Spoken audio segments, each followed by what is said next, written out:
लेकिन फिर भी बेरोजगार है। सभी खास मेहमान हमारे साथ लगातार बने हुए हैं। दीपक मिश्रा जी, आप ही के पास आना चाहूंगी। आपने सवाल का जवाब नहीं दिया। वही सवाल संकेत मिश्रा ने पूछा, वही सवाल हम पूछ रहे हैं।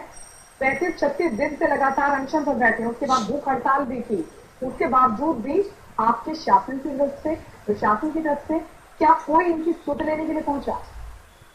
देखिए गायत्री जी, धरना स्थल पर एक एडीएम स्तर का अधिकारी, एलआईयू पूरी तरीके से 24 घंटे तैनात है। ये स्टैंडिंग ऑर्डर है सरकार की तरफ से, एडमिनिस्ट्रेशन की तरफ से। और यहाँ तक तो मोदी जी की बात है, ये तो वहां की व्यवस्था को लेकर अधिकारियों की तैनाती होती है ना, इनकी वार्ता को लेकर, इनकी मांगों को लेकर कोई सुन देने के लिए पहुंचा? वो तो कोई भी जो आप बता रहे हैं वो तो प्रदर्शन के दौरान अधिकारी को तैनात किया जाता है, वो महज व्यवस्था देखने के लिए होते हैं। इनकी सुध लेने के लिए कोई पहुंचा कि नहीं पहुंचा, ये बताइए। ये पूछिए क्या इनके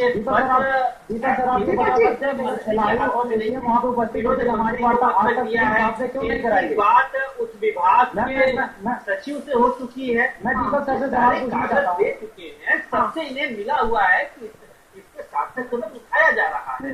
प्रक्रियागत जो देरी है वो देरी हो रही है। ये देरी कौन कर रहा है? ये देरी कौन कर रहा है?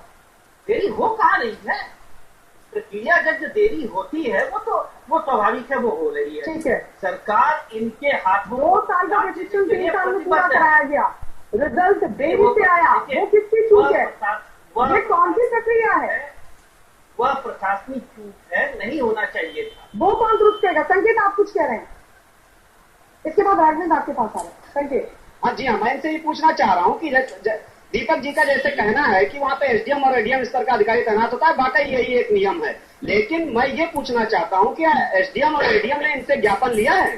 दीपक जी हमको बताएं, और मैं खुद यहाँ पे लोगों से पूछ रहा हूँ, ये हमारे साथ मौजूद है, क्या आपसे ज्ञापन आज तक एसडीएम और एडीएम लेने आए कभी? हमारे धरना स्थल पर एडीएम साहब नहीं आए। मैं कल की बात बता रहा हूँ, कल हम और अतुल भाई हमारे साथ थे, हम लोग एडीएम कलेक्ट्रेट गए हुए थे, वहाँ एडीएम दफ्तर भी गए, वहाँ हमें कोई नहीं मिला। हम लोग 1-2 घंटे 36 दिनों से आपके पास धरना स्थल पे एडीएम या एसडीएम कोई पहुंचा? नहीं पहुंचा। दीपक जी आप सुनिए, ये है आपका प्रशासन लखनऊ का।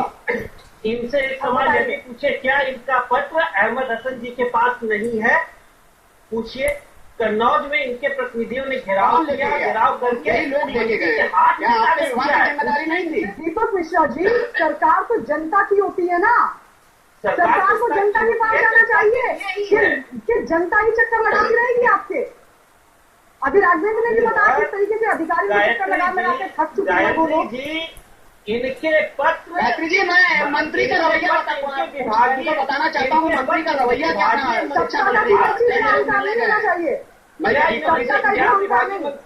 विभागीय मंत्री को उन्होंने पत्रक नहीं सौंपा है, विभागीय मंत्री रुक के इनसे पत्रक नहीं है, इनसे पूछिए। वो तो मीडिया में इनकी मांगे दिखा रहे दीपक मिश्रा जी, लेकिन क्या ये शासन दीपक मिश्रा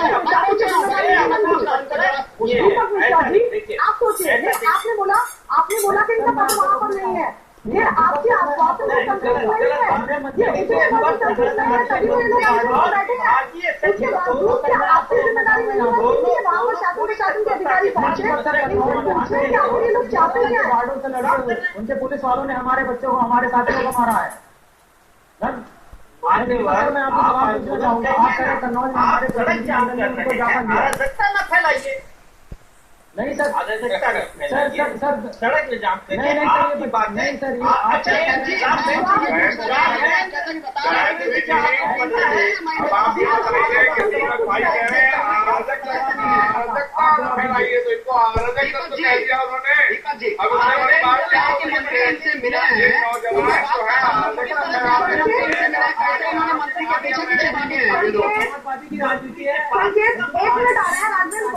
कुछ कहना चाह रहे हैं राघवेंद्र, क्या आप लोगों की तरफ से अराजकता फैलाई जा रही है जो आरोप दीपक मिश्रा लगा रहे हैं? ये युवाओं के बाद बिल्कुल गलत है, उनकी सरकार की तरफ से लगाया गया आरोप गलत है। मैं सरकार से पूछना चाहता हूँ, राघवेंद्र पहले एक बात आप बताइए, मुख्यमंत्री आए थे युवाओं को आप सवाल पत्रक नहीं दिए हैं, मंत्री खुद मिलकर आपसे पत्रक लिया है, आपका आश्वासन दिया है, जी, विभाग तक आपका कागज है जी, कन्नौज में हमारे 14,000 रिक्तियां निकाली जा रही हैं, पहले मैं सार्थक प्रयास हो रहे हैं। नहीं आप मेरी बात आप सुनिए। दीपक जी, बात आप सुनिए। लेकिन किया क्या आपने? कन्नौज में हमारे मंत्रिमंडल ने उनके गार्डों से लड़ते हुए सचिव साहब को मैं उनकी गाड़ी के पीछे भागते हुए प्रपत्र दिया हूँ। मुझे सोच दीपक सकते हैं कि मैं आपको बता देता हूँ। लेकिन आप काफी है, यही तो सवाल है। अब सुन लीजिए एक बार राजनीतिक से, वो पूछ क्या रहे हैं। दीपक जी, आप खुद जवाब दीजिएगा ना। 14,000 रुपया दे रहे हैं अयोग्यों को। आप पहले सवाल से बोल लीजिए। मैं आप पहले सुन तो लीजिए दीपक मिश्रा जी, पर सुन तो लीजिए। 11,021 रुपए का कर्ज है। केंद्र सरकार का नकारात्मक रवैया चल रहा है। कांग्रेस पार्टी के विद्वान लोग पता नहीं कहाँ से लाते हैं। नहीं सर, वहाँ पे आपके हैं, आपने नौजवानों से वादे किए नौकरी देने के, अब आप खेल चले गए। आप आए कहे के वादे पे थे, आप खेल की बात कर रहे हैं, इसको आप आयोजक को तो बता रहे हैं, आप हमारी समझ में नहीं आ रहा है। आपके पास आएंगे और मुझे बात खेलने के आंदोलन में हम बार नहीं पहुंच पा रहे हैं, क्योंकि दरअसल मसला यही है अभ्यर्थियों का। अब वो कुछ कहना चाह रहे हैं तो उनकी बात कहने आनी चाहिए। देवेंद्र जी, इसके बाद हम आप ही के पास आ रहे हैं। राजनीति आप बड़ा कीजिए। तो संस्कार आपके पुरस्कार दिया जाएगा। देवेंद्र जी, वो भी लगा साहब, आप दोनों का भी सवाल है, आपको भी जवाब देना होगा। आज बैठकर तो आप लोग बड़ी बड़ी बातें कर रहे हैं समाजवादी पार्टी की सरकार के खिलाफ, लेकिन आप लोगों ने भी क्या कुछ नहीं है सवाल आपसे पूछेंगे शिक्षा तो विभाग का जवाब घोटाला दीजिएगा। आप लोगों ने बना दिया है। एक शिक्षक कायदे का नहीं होता, आप लोग अयोग्य रख लेते हैं, अयोग्य को नौकरी दे देते हैं। आप लोग बताइए। कोई साल नहीं है जब दीपक मिश्रा 14,000 जी, वही तो मैं पूछना चाहता हूँ। 1,25,000 लोगों को क्यों दिए गए जब वो टेट नहीं भागे, योग्य नहीं है। देवेंद्र जी, आप ऐसे बीच में बोलेंगे ना।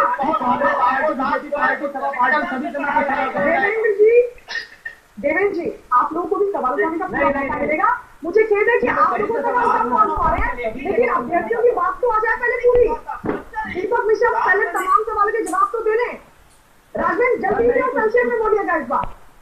मैं मुझे मेरे सरकार से मेरा सरकार से केवल एक ही सवाल है, सरकार ऐसा काम क्यों करती है कि वह सड़कों पर उतरे और धरना प्रदर्शन करे जबकि वो योग्य हो नौकरी के लिए? सबसे बड़ा सवाल है। और ये अभी कह रहे थे कि एलआईयू और एसीएम वहां होते हैं, तो आज तक हमारे सीएम साहब से वार्ता क्यों नहीं कराई गई?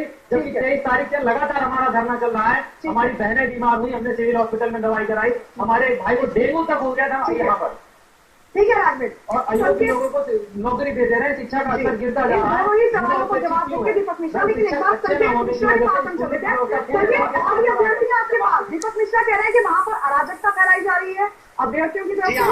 वहाँ नहीं ना, धरना स्थल पे पुलिस ने कोई देखिए, आप लोगों पे ये आरोप है समाजवादी पार्टी आप तो आरोप लगा रहे हैं कि सड़क जाम कर रहे हैं।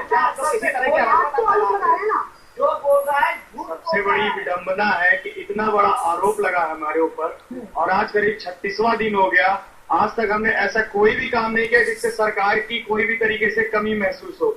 हम न कभी विधानसभा की तरफ कूच किए, बाकी धरना की तरह ना ही हमने कभी गोमती नदी में कोई कूदने की बात की, ना ही हमने कभी प्रशासन या सरकार के खिलाफ कोई नारेबाजी भी की। लेकिन समस्या है कि हम अराजकता फैलाते हैं। दूसरा, दीपक जी का ये कहना है कि आपसे मंत्री ने मुलाकात की। किस तरह से मंत्री ने मुलाकात की? क्या मंत्री ने आपको बुलवाया था? सर, बुलाते तो कभी नहीं है हम लोग। उनके सुबह जिस समय उनका जनता दर्शन होता है उस वक्त उनसे मिलने जाते हैं, बड़े विनम्र आग्रह करते हैं, बहनों के साथ जाते हैं, उनसे अपनी बात रखते हैं। वो कभी 5,000, कभी 8,000, ठीक है जाओ हो जाएगा, चलो चलो निकलो यहाँ से, चलो हो जाएगा। मंत्री ने खुद मुलाकात की, जैसे दीपक मिश्रा जी कह रहे हैं समाजवादी पार्टी से कि मंत्री ने आपसे मुलाकात की, सचिव ने आपसे मुलाकात की। वो तो सर हम खुद जाते हैं, हम अपनी तरफ से कोशिश। देखिए दीपक जी, ये लोग धरना दे रहे हैं और सिर्फ लक्ष्मण मेला मैदान के अंदर ही धरना दे रहे हैं, शांतिपूर्ण तरीके से अपने शरीर को तकलीफ पहुंचा रहे हैं, भूख हड़ताल पे बैठे हैं, सड़कों पे नहीं उतरे हैं। ये आपके अफसर क्या ये चाहते हैं कि ये लोग सड़क पे उतरे, तब इनसे वार्ता की जाए उस सड़क के बीच में डंडा फटकारते हुए? पहली बात तो जब कन्नौज में इनके विभागीय मंत्री गए थे तो कन्नौज में इनके साथियों ने इनके विभागीय मंत्री को पत्र किया। उन्होंने क्या बात बनी और ये बात क्यों नहीं बनी? ये बाद में पूछना नहीं चाहिए था आपको। पत्रक के बाद एक